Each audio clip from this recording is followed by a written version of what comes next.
All righty. As promised, we are back with another AmeriCorps alum.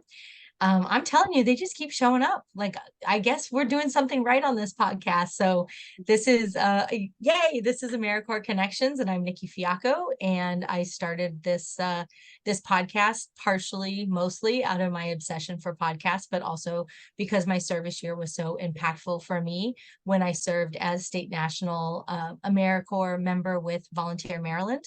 And, my year was so important to me, and it had such an influence. And one of the things that I took away, the biggest thing I took away was connections and relationships and how to keep those going. And I really, really wanted to, throughout my service year or throughout after my service year, to continue these connections. And after many, many positions within AmeriCorps, state national AmeriCorps commissions, I'm able to bring this podcast to you all, and focusing on AmeriCorps alums, but also I think that a lot of people are using this as, I would say, a recruitment opportunity for people to listen to the journey and, how the alumni got into service and where they are now. And honestly, that's where I'm really focused on is like, what are you up to now? So we have a wonderful guest here, Dr. Jena Pugh, and you've spanned so many legs of service to land where you are. So I'm going to let you introduce yourself, because as I always say, you're going to do a way better job than I will. But I love having guests on the podcast that can speak directly to their service and the shoes behind them and the book behind them and to talk about how that service year impacted them. Before we get started, as always, I want to just thank Dan Medevere from Time or Money Services. If you're listening to this on any of the podcast platforms, he was definitely the one that got me there. So thank you, Dan. And with no further ado, I want to introduce our AmeriCorps alumni for this podcast episode, Dr. Jena Pugh. And please tell us, how the heck did you find AmeriCorps and why the heck did you serve? Let's just start there. So, hi, I'm Dr. Jena. I, like many, fell into service. I graduated from Denison University in 2008, which we now know was a rough time to go into the workforce, but I didn't really know it then entirely. I had been interviewing for jobs towards the end or getting towards graduation, and nothing quite panned out. Now I kind of have an understanding of why. So in July following graduation, I went back to my career advisor in tears. It was not cute. And just said, I want to help people. I had coached cheerleaders, middle school cheerleaders, when I was in college and absolutely loved it. And I knew that maybe education was of interest, but definitely knew I didn't want to teach in a classroom. Like, classroom management was not what I saw myself doing.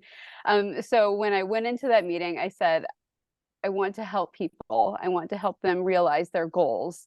But I have no idea what to do or how to do this. And after a long talk, he said, you know what? There's this program called City Year. There's one in Columbus, and Denison is just outside of Columbus, Ohio. And at the time, he said, I think there's still openings. You should apply, see if it works out. And it did. So I started in August or September of 2008. It's a 10-month program, and it's definitely changed the trajectory of my life.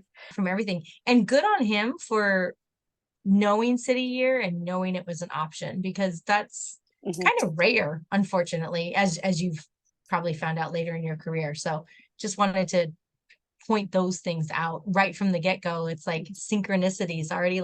AmeriCorps is yeah, we need you over here. I definitely had never heard of it. And thinking prior to logging on, how did I end up serving? It was very much my family. We were sort of the house that people came to. So whether it was my parents' friends or whether it was my friends or my siblings' friends, we were the safe space to end up being. So if anyone ever needed a hand, we were there for it. So it's something that was ingrained at a very young age, and I guess definitely still continues to this day. walk through life figuring out like, oh, how can I make somebody's day just a little bit better? Right into city year. And then from there, you start thinking, they call it your Lacey plan, your life after city year plan. So something that So city year funny. does, it's amazing. Something they do incredibly well is focus on giving professional development almost on a weekly basis, I think, just to get you to start thinking about what you want to do next. And honestly, for me, and I think a lot of other core members, it was so needed to give a little bit of structure to think about what the future could look like. And at that time, I didn't really know what my game plan was. I was a first Mhm. generation college student, so just getting through college and graduating Yeah. was pretty cool. And then I had to think about the job part after, and didn't really have the same resources or awareness that a lot of my peers did. So City Year gave me the chance and exposure to think about what other opportunities there were available. So I unintentionally took 2 gap years. We'll talk about my next gap year, between graduating undergrad and going to graduate school. So yeah, it was just a great time to think about what should I do next. So some of my teammates were thinking about graduate school, and one of the conversations with that same career advisor was, Jenna, you could do what I'm doing at some point. And Mm, that but it didn't click at the time. I didn't understand at the time yeah. that that meant going to graduate school for something specific. The dean of students had taken me under her wing, and she's like, and gave me a graduation card that actually said, like, Jenna, maybe the seat will be yours one day. And so she was very influential too, and actually went through this graduate program that I ended up eventually going to. So, but before that happened, I applied and didn't get in because I had no idea what I was doing with the Mm, application. It was a yeah. full crash and burn. I didn't apply to anywhere else. I just had it in my mind, like, well, I'm going to apply to Ohio State, and if I don't get in, then I guess I'm not going to grad school because I Right. didn't want to leave Columbus. So it's just very narrow-minded looking back on it now, but it, One of the things I want to just ask you real quick yeah. during your city year, can you just name like two, as far as I understand, city year is usually in the classrooms, right? Mentoring students, or am I getting that confused with public allies? Um, I don't know if Public Allies does that too, but City Year does do that. Okay. So my year, it's structured differently now, but my year we had different teams. So there were teams in elementary schools. We were in a middle school, and then there was also a high school team. So there were 5 on my Young Heroes team. And so our role, we tutored and mentored throughout the week, but our bread and butter, if you will, was our Saturday programming, where we brought together up to 80 middle schoolers at the local community college. And then we would bus everybody out to like 5 different sites, service sites. Wow. Oh, It's wow. it's nuts to think about it now, I how know, we did right? that. Like the So logistics. yes. Well, and to even get to that point, we spent the first few months of City Year going and doing recruitment during lunchtime. So we would go into lunchrooms and we'd set up a table, and then we'd talk to students and talk up this cool program that we did that we didn't entirely know what it was because Yep. it was our first year, Yeah. and try to convince them to sign up. And it wasn't just getting the students to sign up because clearly being minors, then we had to cold call parents. So we would get their phone numbers and cold call parents to see, hey, is it cool if your kid comes and does this? They signed up at lunchtime, and we had every single response. But a lot of students did ultimately come, but some parents are like, you did what? You gave Yeah. your phone number to who? Um, Right. That's so funny. Oh my gosh. I'm so glad you shared that, because it kind of like, I feel like the beginning years of national service, it was like the Wild West a little bit, where it's like, we want to do this thing, we just don't know how to do it, but we want to get things done. And I say that all the time. And I know it's like the catchphrase of AmeriCorps of getting things done, but that was the bottom line. Like, we want to get things done, and we just kind of, or I was not part of the Wild West. I really wish I was. I think the universe was protecting the country and myself from putting me in the Wild West, because I would have been like, we're gonna do it all. But thank you so much for sharing that. That's so funny. And for those, you know, I don't know, folks that don't usually make like, that's literally dialing a phone, picking it up. Somebody actually answers now, like, or back then they actually answered because we were excited to get phone calls. Right. Like, who could this be? Now I'm like, oh God, who could this be? You know? That's probably why they transitioned away from it, because it just everybody stopped picking up. Yeah, that's great. Well, thank you so much for sharing part of your experience. So yeah, so then your next experience was with Campus Compact, is that true? Yes. So after that rejection letter, I had to recalibrate. And at that time, other first year members who still had 1 year left to potentially get another education award started thinking about, are they going to do a second year with AmeriCorps?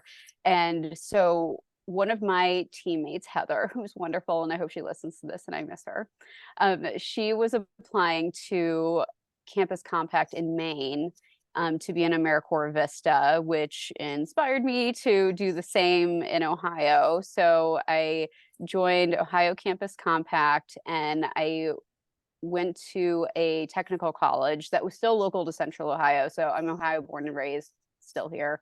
And so worked at a technical college, and I was one of three. It was a really unique program. So I was there, which was co-located with Ohio State Newark, which is a regional campus. So there was another VISTA there, and then Denison University, my undergrad, there was a third one there. So we each did work on our own campuses, and then we came together to work within the local school district to do financial literacy and also college literacy. So it was the first of a 3-year program where they were ramping up to help second, fourth, sixth, and eighth graders in different key points to essentially increase the college going rates of the county, because I think the county had maybe like 15% had gotten a bachelor's degree. So they were working on increasing higher education and starting as early as second grade. So it was fascinating experience to be like at the start of something new. And what I loved most about like City Year compared to VISTA was City Year was situated as direct service. And so you're sitting with the kids every single day and learning and teaching with them. And then VISTA being situated as indirect service, where you are building the structure for something to exist well beyond you leaving. So I was the first of 3 years that was hopefully building something that could be handed off to a full-time staff member upon its completion, and was very collaborative and related to a lot of different local agencies. So it was cool. It's so cool because you know, I think you're number 25 of the interviews that I've recorded. I've had more conversations, but 25 that I've recorded. And so many of the VISTA members that do VISTA either after or before, like if they do 2 years of service and VISTA's in there, it's always a very clear indication about the different experience from VISTA. And most of the time, and it's funny because Rachel Dubois. I don't know why I have such a hard time saying her name. She's in career services at the Wagner School in NYU. And she had, I think, 2 or 3 years. And her final year of VISTA, she was like, I really want that behind the scenes, exactly what you said, like indirect service, where I'm putting together, you know, so it's just really interesting how the conversations go to when folks are serving as VISTA, that it's indirect service and it's capacity building, and it's building out a project, and it's so important for like skills in the future of building and implementing and making things happen. Absolutely. Oh, I didn't pause. Sorry. Oh, no, you didn't pause. I didn't ask another question. I just kind of was like acknowledging, like, that is so cool. But I can ask another question. So you did VISTA. and that would, and I'm understanding too, because I come from state and national, so understanding how the VISTA cohort, especially Campus Compact, how that works, because it's higher education institutions and you're all in different institutions, but doing similar work, and then you come together, and that's amazing. And so during that service year, was there any inkling that you found like, oh gosh, like I'm really enjoying, or did you move on to your master's from this point? Like where I were you in did. your? So the reason I pursued Campus Compact was the graduate program I was applying for was called Higher Education and Student Affairs. So I thought a great way to boost my application is to do a year of service in higher Have education experience. Yeah. Yep. to prove my commitment to the field. And I think that worked, amongst other things. I completely overhauled my personal statement. I, met with faculty members, found out what I did wrong. And so during that year, I applied to graduate school, got in, went to Ohio State, and then was there. So I did a two-year master's program starting in 2010, and then stayed there until 2022, during which I had a few different roles. I got a doctorate, and then Wow. left last year. So That's so amazing.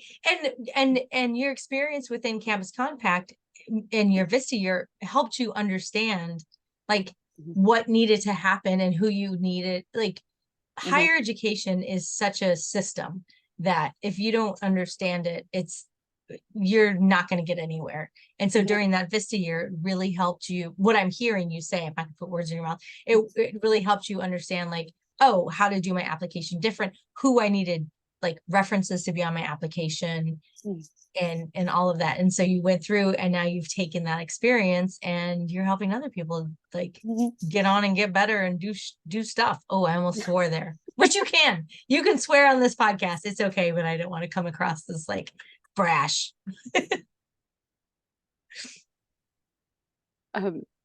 So next question, I guess. Yes. Next question. I think so. Or was there another question I didn't completely respond? No, I don't think I can. So for the folks that are listening or watching to this, right before we got on, Jena's internet started getting weird. So we have this thing where we're just kind of watching each other's facial cues to see if anybody's internet dropped out. So that's where we're like, did you freeze? So just bear with us. Everything's great. Just cut it. Yeah, we'll cut it, whatever. It's actually kind of fun, to be just honest. Yeah, so you finished your Campus Compact, and then you figured out like what you needed to do, and that brought you to where you were now. Or do you want to reflect on the time that you spent in the career services offices, or why you chose to kind of step out and be like, you know what, I can help other people to choose, to steal a term from, I think it's Baltimore Core, to find their next best opportunity, which I love that. Oh, that is good. I know. I don't know if it's trademarked, but I love it. I might write it down on a post-it. I have several. Can't see my post-it tree over here, but it's full. So I went into higher education just because higher education completely changed my life. It changed my trajectory, and it was something I felt strongly about. So just the fact that I had the opportunity to go to undergrad was something that I felt strongly. So a lot of people who go into higher education usually had some sort of really fantastic experience as a college student, maybe a mentor who like we kind of get cherry picked, and they're like, oh, you could do what I'm doing, that sort of thing. And there's this path into higher ed. So I followed that because I wanted to help people. And also, as much as I enjoyed working with kids, it's really nice working with traditionally aged college students or adults in general. So it's just a different level of conversation. You can be open in different ways and really honest. And that was something that I very much enjoyed. So at Ohio State, I started in engineering career services as my assistantship while I was in grad school, and then moved into what we called scholars programs, which are essentially living learning communities on steroids. So I would have cohorts of students who were interested in a specific area. So there's 17 of these programs. And so I ran health sciences, and then I later ran the business scholars program, but there's also law and arts, and it's a media A lot. marketing communication. There's all kinds of fun stuff. So all the students lived together during their first year and then would see me weekly. So I was their instructor. I was their support system. I like to say, like, I can easily review your resume, or we can have an existential crisis right now. Whatever you need, come have a seat in my office. Literally, like, after my time in higher education, nothing can shock me or scare me. I have seen and heard everything. And Wow. it's hardened me in the best way possible. I think it's something that maybe not, that's not the right word, but I am very empathetic to. Actually, this ties back to City Year. You never know what somebody is going through, Mm, ever. And just try to be kind and leave someone's day better than they found it. I had a student, this was, I mean, one of those core memories, but I had a middle school student and we were working at, it was like an art club or something. And I don't remember if I like asked her to do something, but she just snapped and called me every name in the book and was just screaming and eventually stormed out. And I was just sitting there, jaw to the floor. I'm 22, 23 years old at this point. And your initial reaction is like, can't talk to me that way. yeah. And I was just like completely baffled. And the teacher took me aside a few minutes later and said that one of her family members had been shot the day before. Hmm. And in that moment, it was just like, this is reality Hmm. for a lot of people.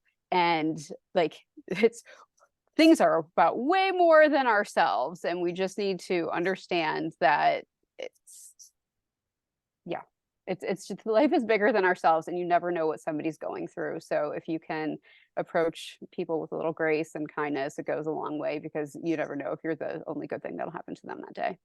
Yeah, that is such an amazing reflection. And one of my mantras throughout the day is everybody's doing the best they can. Yes. You know, like honestly, and everybody's doing the best they can with what they woke up with that morning. You know, I mean, the mantra can go on and on and on, right? But if we do have a little bit of space and grace for folks, and to recognize that we, you know, I think I learned about a year ago about, there's the golden rule of like treat people how you want to be treated, Mm-hmm. but there's the platinum rule of treat people how they want to be treated. And I Oh. was like, wow. And right, doesn't that hit? Because Mm-hmm. I'm a totally different person than you. I'm a totally different person than the 25 other people that I've interviewed on this podcast. And we're all different. And if we can just show up for each other with space and grace and compassion and empathy, and just recognize that everybody's doing the best they can and we don't know what they just woke up with. Like if anybody doesn't get if anybody doesn't get anything out of this podcast, this little 2-minute thing, no, it wasn't even 2 minutes, 30 seconds. like I think that's, it would just make a lot of things a lot easier. I mean, even standing in line, one of my favorite things to do when I'm driving in traffic, I'm just going to share this. We have a main road in my small suburban town, and it's always congested, and people, you know, you have to get there, you have to use it to get to from one highway to the other, and then also get to all the other like schools, high school and middle, like everybody's on this little tiny one-way road. And my favorite thing is when people are like tailing me, because it's a 35-40 mile an hour. I just pull off to the side. I'm like, you obviously have somewhere you need to go. I'm coming Mm-hmm. back from the gym. I might stop by the grocery store and pick up some eggs. So please feel free. And then my favorite thing is when I show up right behind them at the red light. Like, but My mom used to I'm like, wave in those situations. She doesn't anymore because 2023, but she would yeah. just be like, when I looked in the rearview mirror, it's terrible. Yeah, it's like, just go ahead. You know, I don't know why you are in a rush, but you're in a rush and I'm not. So please do your thing. Yep. So I don't know. I agree with that. And what an amazing experience to have it at 23 and to recognize it, Mm-hmm. right? To live, like see, like, wow. So amazing. And so you recognize that you understand like what needs to happen, and how these systems work, Mm-hmm. and what was it that just made you decide to be like, all right, well, let me save everyone else. Yes. So the reason I ended up leaving, at least formally working in higher education, I had a back-to-back series of health events in my family, and it was something that I think I had some of the similar signs that others did during the pandemic, where, okay, what are my priorities? What am I Mm-hmm. doing? What do I want to be doing? Who do I want to be helping, and in which ways? And it hit all at the same time. Yeah. Like my mom got sick, uh, and I just realized like I want to spend some more time with her. And I had some health things going on. We started a family that was not a smooth start at all. Mm. And so priority shift, which they often do when family needs come first. So I decided to resign 10 years to the day that I was working full time, and just took a bit of time to be with family, reflect, heal, and decide what was next. So I graduated. So this was 2022. And I finished my doctorate in 2020, defended my dissertation on April 9th of 2020, 3 weeks after everything shut down. We were all still figuring out Zoom. People are still, very much in crisis mode, starting to go stir crazy. And so when I was leading up to defending, I had been, prior to the pandemic, I had been thinking like, okay, I'll graduate and I'll see what's next and I'll move into a new role. And the reason I got the doctorate, I was hoping to move into a leadership role, and pandemic happened, and it just, yeah, it stopped Yeah, everything. no. I was like, okay, Yeah, job how about no? security's great. And I loved my team, absolutely loved my team at the Mhm. time. So I was like, okay, I will weather this storm, because at the time everything was going to be shut down for what, 2-3 weeks. Right. Yeah. 2 weeks. Okay. 2 months. Okay. 3 months. Okay. 6 months. Okay. We don't know. So it just kept going, as we know now. And at the time, though, I had thought about what my next move would be, potentially outside of higher education or outside of the university setting. So I had a notes app started, and that just kind of kept building and growing and building and growing. And then after I left, I had a lot of late nights, obviously with a newborn, and would think about what was next. And when I started looking at job postings, like I just felt gutted, and nothing spoke to me. And I was just done being in a system, and also being at a place so large. I mean, Hmm. Ohio State's 60,000 students, 40,000 faculty and staff. Like it's larger than most, Wow. right? So Wow. 40,000 staff. yeah, Oh my there's a God. lot, and this is spread amongst campuses. So there's a lot Yeah. going Yeah. on. Yeah. Um, but I was ready to be on my own, or outside Hmm. of a system that had a lot of red tape.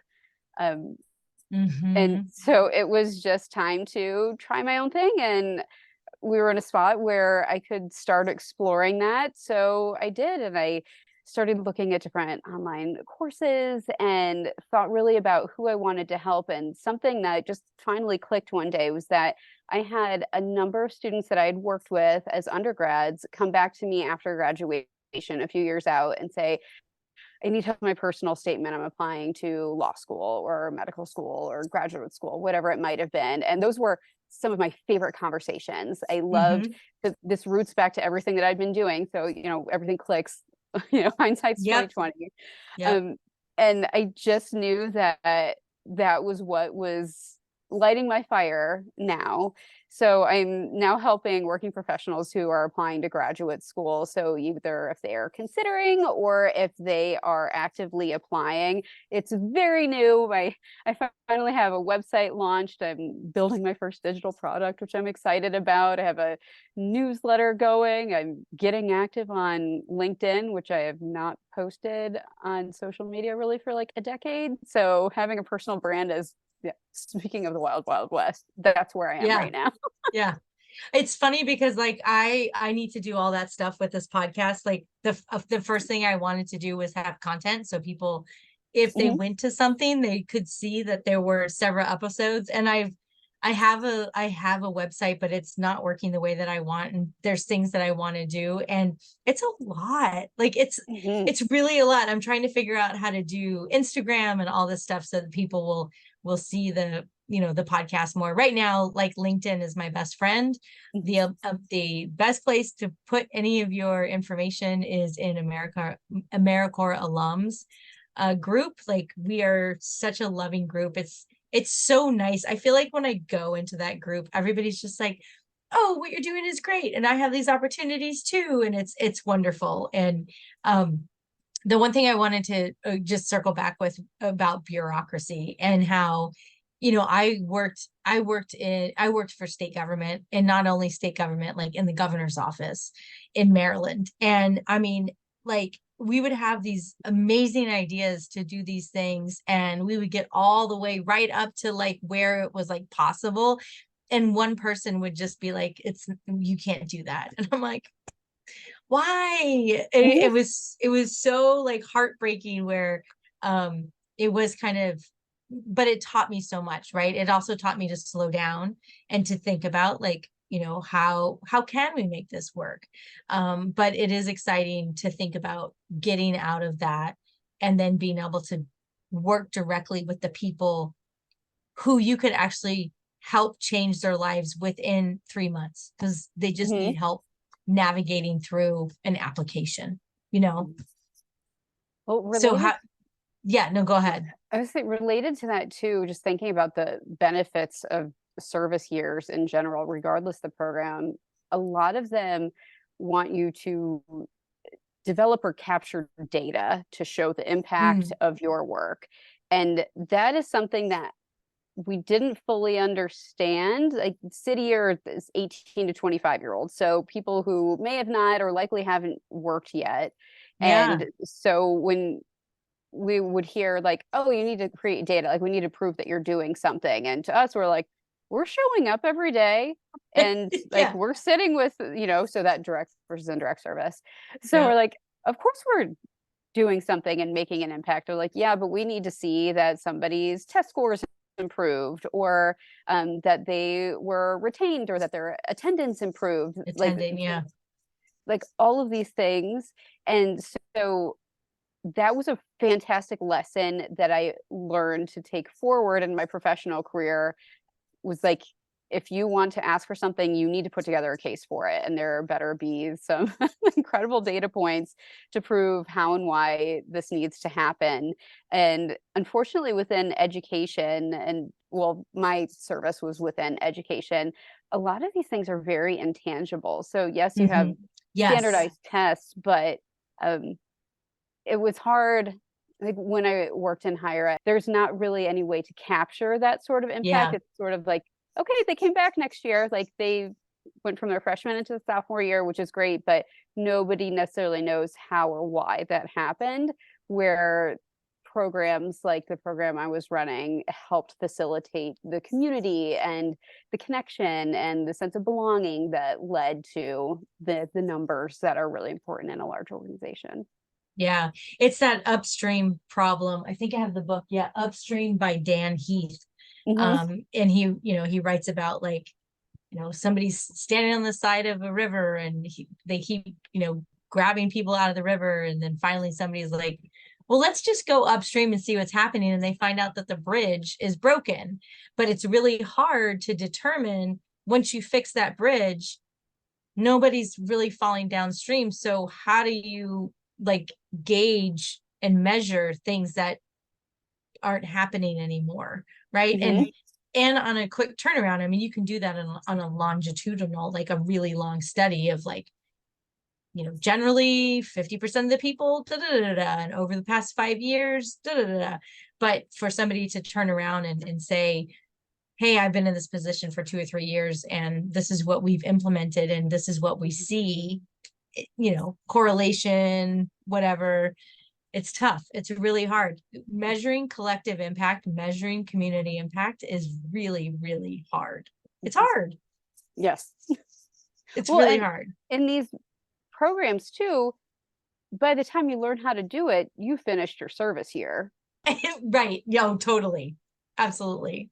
So I think that's a struggle that AmeriCorps has to unfortunately manage, is that the nature and the structure of the program is such that people have this experience and then immediately move on, which is fantastic to get people more experience, but it's hard to maintain, or it's hard to get the data that you need to if you don't know how or what, or if it changes every single year, because you're also Yeah. at the mercy of whatever the government wants or needs, or what that funding looks like.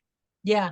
One of the things I remember when I was director for Volunteer Maryland, which was an AmeriCorps program within the governor's office in Maryland, and so it was a state program, and we'd always have to report to the General Assembly about like how many volunteers we recruited and this and that.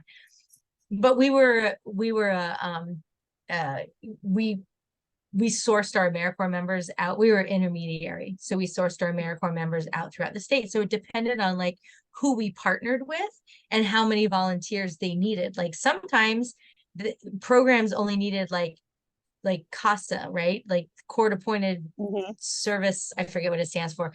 They only need like 5 really good volunteers that are going to stick with these kids for like years. 5 is good, right? And then we might partner with another organization that had like 300 volunteers for a national day of service or whatever. And so our numbers were always skewed, and they were like, why were your numbers 1,000 times less in this year? And I'm like, because that's what, to your point, where it's like, how do you, so anyways, I think we're going on a tangent about like data, but I'm a total data dork. So, and data, tells stories, and you use data for stories and everything. And it's important, but it's also really difficult to collect. But let's talk about like what you're doing now, because I think for the audience that is listening to this, and for folks that I think you want to reach, that like what you're doing now is really important and super helpful, and you're an AmeriCorps member, so we love you and trust you. That's all it comes down to. So the purpose of starting an online business was just to reach the masses and I guess pull the curtain back on graduate admissions, because it's something, there's a term within higher education called the ivory tower, and that Yes. and that it's something that people look at colleges and universities like this ivory tower that is untouchable and closed door, and who knows what's really going on, and only certain people have access to it, which is true. And it's something that there are people within higher education who are very focused on college access or providing access to get an education. So whether it's underrepresented communities, there's so much happening there. But it's often overshadowed, especially like the current conversation around higher education is just wild. And so anyways, I felt so strongly about my graduate experience, and I know there are other people who want to go to graduate school and don't know how, or don't know where to start, or they open the application, they see all the different steps, and it's like, you want me to do what? I have to talk to who? I have to get how many letters of recommendation? Who's supposed to actually write my letter? I haven't been building those types of relationships. Nobody told me to, because again, it's coming from a first generation college student perspective. Like, you don't know what you don't know until you need to know it, and sometimes it's almost too late. Yep. So I want to meet people where they are. So right now I'm follow me on LinkedIn. I am shooting out all kinds of tips and tricks, and letting people know a little bit about what actually goes on. So I did a post today about your personal statement's actually really not about you. They're looking to see, how will you fit in class? Will you be a great addition into class? And how will you be as an alum? So when you're talking about your career goals, they actually want to see, are you going to be a great representative of the program? Are you going to go out into the world and possibly recruit other fantastic people? Are you going to end up in a job that you've been able to not materialize, but able to like leverage? Like, right? Like or leverage, explain, like that they're in their personal oh, statement able to explain what they want to be doing in a way that convinces faculty members that, oh, they have a game plan. They're going to go on into this career, a career that they definitely want to do, and they will be successful. And then when you have successful alumni who are satisfied, they usually give in some way, shape, or form back to the university. And the higher the giving rates, the better the university looks in US News and World Report and higher rankings. All of this stuff, this is like, I literally have a doctorate in this. So this is something that no one else should need to know, but it makes a difference when one individual person is just trying to access higher education, a graduate education for what they want to do next. Yeah. So I want to help people do that. And also for people who are coming out of working for a few years, like if you haven't been in school, you don't have career services to go to anymore usually. So where do you go? Google. And you could spend hours doing that. So I want to be, just like I have been for my students for over a decade, I want to be a trusted resource who will just tell it like like it is, and share different resources, potentially a course.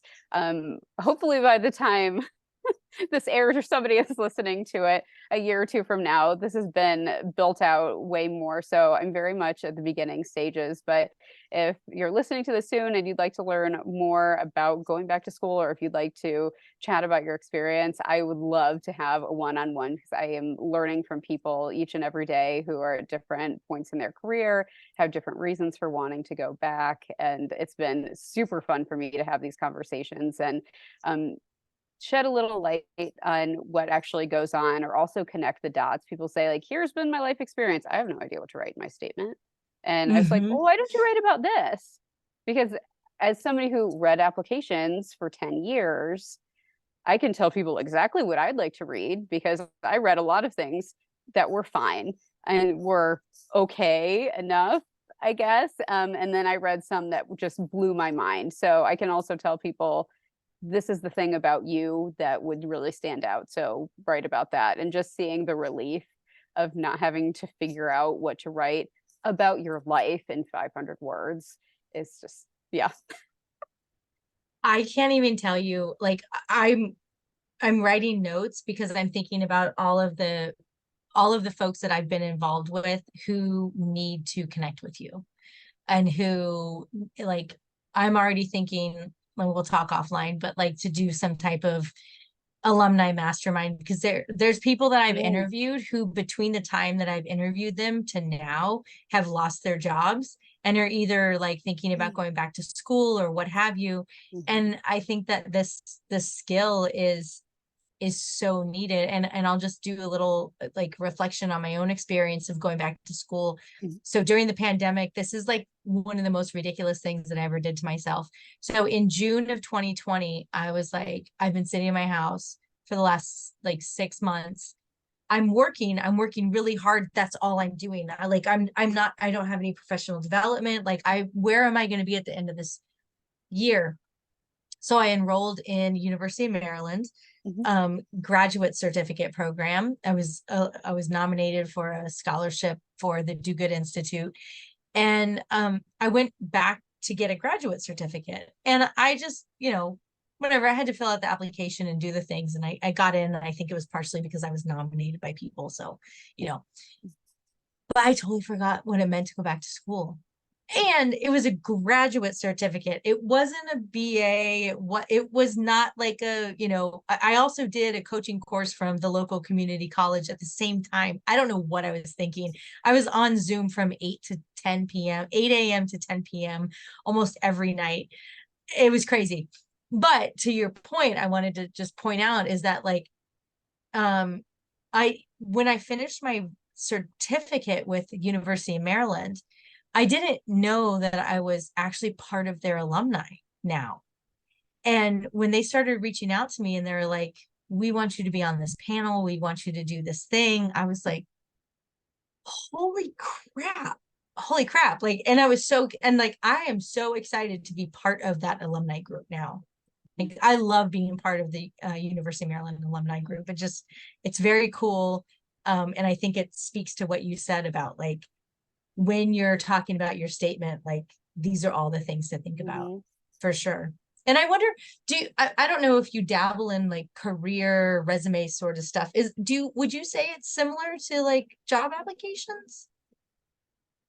Or I don't know if you dabble in that.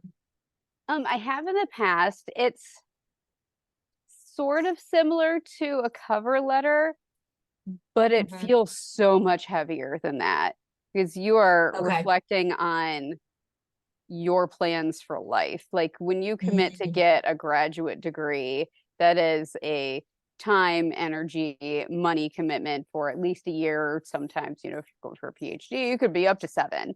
So, I think it feels so much heavier. And also, when you're declaring what your career plans are on that document, that feels sort of final when actually it's not. Another fun fact, pro tip, like you are not committed to whatever you write about in your statement. I certainly did not fulfill what I proclaimed in my original statement because once I was in school and learned more about what the opportunities were available to me, then I was able to Hmm. make, an educated choice to do something different than my original game plan. But when you're sitting in those quiet moments at night after work, trying to figure out your next game plan, it just feels so intense. So I want to bring some levity and some clarity to Yeah. people because it doesn't have to be. Maybe it was because like my writing process was, oh gosh, I cried so many times. I'm just an emotional person as well, but so most people probably don't get as like intense about their statement as I did. But I was thinking about my future again, being a first generation student. It Yeah. was something that no one in my family had ever done this before, or they could offer support, but not. It was like, we've got you. It wasn't like, so make sure you do this, this, and this, and you need to Yes. talk to this person and ensure you take care of this before you do this. It's just like, congratulations, let us know if you got in. So Good luck. Yeah. yeah. Well, and like for me, when I was in high school, my advisor said, don't apply to college, just go to community college. And when I walked past the auditorium and everybody were taking their SATs, I felt like I was such a rock star. I'm like, I'm not taking the SATs, I'm just going to community college. And I mean, everything turned out and everything happens for a reason and everything, but I was like, well, that was kind of shitty, like he didn't nobody steered me in the direction. And then I kept trying to go back to school. And then finally, when I landed here in UMB in Maryland, um, I had no idea how to apply for college. I literally walked on the UMBC campus to the administration office and said, what do I need to do? Yeah. And Where's and the then paper? yeah, where's the paper? And they're like, go to this portal. I'm like, I'm 35 years old. What are you talking about? Mm-hmm. I need to have a piece of paper. And it was very confusing. And I know that I couldn't get into UMBC today. I'm grateful that I got, in my first try and I got my acceptance letter and I felt like, oh my God, I'm going to college at 35 years old. This is so cool. Maybe I was 32. I don't know. I can't remember. I was in my 30s when I went back to school. Um, but what you're doing is so important. And I can already tell that like whoever's listening to this can feel like you're an AmeriCorps alum and you've gone through, you've sat with the kids and you've done the things. And that's kind of the genesis of this podcast where like we're AmeriCorps members, we've all had similar experiences. And so if there's somebody that you want to ever reach out to for yourself or your kids, like wouldn't Dr. Jena be Mm-hmm. like somebody that you would feel comfortable doing that with? Like, hey, I was an NCCC member and like I have a kid or I want to go back. And yeah, so I don't know. I just think it's amazing. We're lucky. Did you say there's like over 1 million AmeriCorps alums too, which is just almost unfathomable. That's incredible. Yeah, so the last I heard was from the CEO director of AmeriCorps Sonali, and I think it was 1.2, but that was like a year or so ago. And of course, we're not all here anymore, but 1.2 million AmeriCorps members have gone through service. And I don't know if that includes VISTA, which started earlier, right? So VISTA was actually in the 1960s and AmeriCorps was actually in 1993 or 4. So there's a lot of us out there. There's a lot of us out there. And so I want to close this out with, what else do you want to share about what you're doing? You obviously said reach out to you on LinkedIn. Is there any other way or anything else that you want to promote that you're doing? Sure. So my website is drjenapugh.com, which is drjenapugh.com. I'm only a 1N, Jenna. I'm actually under 5 feet. So like my opener to people is like, you have to be 5 feet before you get the second N. But That's so funny. So I'm at drjenapugh.com and sign up for my email list. And a lot of things are taking shape. So I only went live with this 3 months ago or so. And so I am learning and growing at the same time. I'm also, so I mentioned I'm on LinkedIn. I'm also on Medium and Pinterest. So my social media sources, I guess, are ones that had a little bit more shelf life, was of interest to me. But we'll see where this goes. So I'm looking forward to growing and adapting and finding out what people's needs are. So if you know anyone who's thinking about graduate school, send me a message. I would love to chat with them and figure out how I can help and what types of resources are actually needed, because it doesn't always have to be one-on-one coaching. It can be, Mm-hmm. what is a trusted resource that I can click on at 2 a.m. when Yeah. I'm actually working on this, that I know is going to help get me to the next step in the process. So that's what I'm hoping to build. That's amazing. And then my final question that, I always send a list of questions and I never ask any of them, but this is the one thing I always ask is, what do you see for us alumni group? Like you mentioned, we're 1.2 million strong. Like, what do you see for us big, nationally, regionally, locally, close by? I don't know, online. What do you think we could do? There's so many of us. This is probably inspired by the recent Barbie movie and how the marketing has just been wild. Okay. If there is something that could be done where maybe there is a national day of service where all of us commit to serving where we are in some way, this might already exist, but if in some of the larger cities, maybe if they hosted a big day of service that could be highly promoted before, after. Oh, I think I cut out. Nope, you're good. You're right. So there is an AmeriCorps week, and generally that's in March. Can you hear me? Oh, are we cutting out? Am I gonna have to cut this? I like how your frozen smiled. I think that's really great. Oh, you cut out. Okay, and when are you back? We're gonna have to edit this out. But you're smiling very lovely. Don't hang up. Okay, there, you're back. I'll cut that part out. You did so funny. You were like, I can hear you. The cat is awake now. I'll cut some of this out. But you mentioned the National Day of Service, and I think something that might. Okay. We're back. And also when you froze, your cat was mid-yawn. I love that. She's like, ah. So you mentioned a National Day of Service, and there are some, but I think that AmeriCorps Week, which is usually in March, would be a great time for all of us to come together. And I'm trying to figure out if there's something that we can do, and that'll be something that I'll share out maybe at the end of this year or something. But I agree, like, let's come together. There's plenty of us. There's plenty of opportunities for us to come together nationally for a day of service. And there's that AmeriCorps week in March that would make a lot of sense for alumni to come together. And in the meantime, if you're looking to go back to school, graduate program, doctorate, undergraduate, we're going to all reach out to Dr. Jena Pugh with 1N, because she's not quite at the 5 foot. Do you have anything else you want to add before we close out and before your internet shuts down?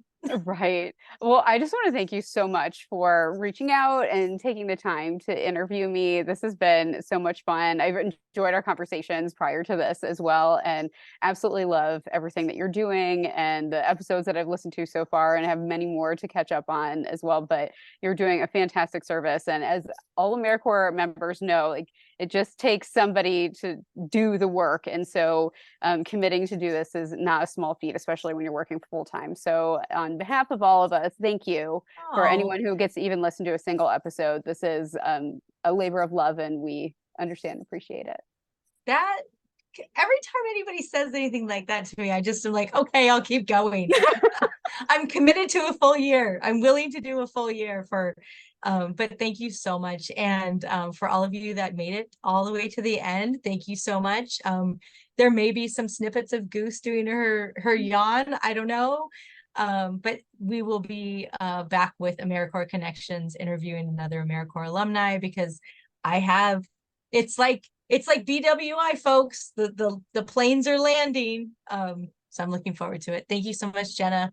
And thank you all for tuning in, and let's keep getting things done for America, right?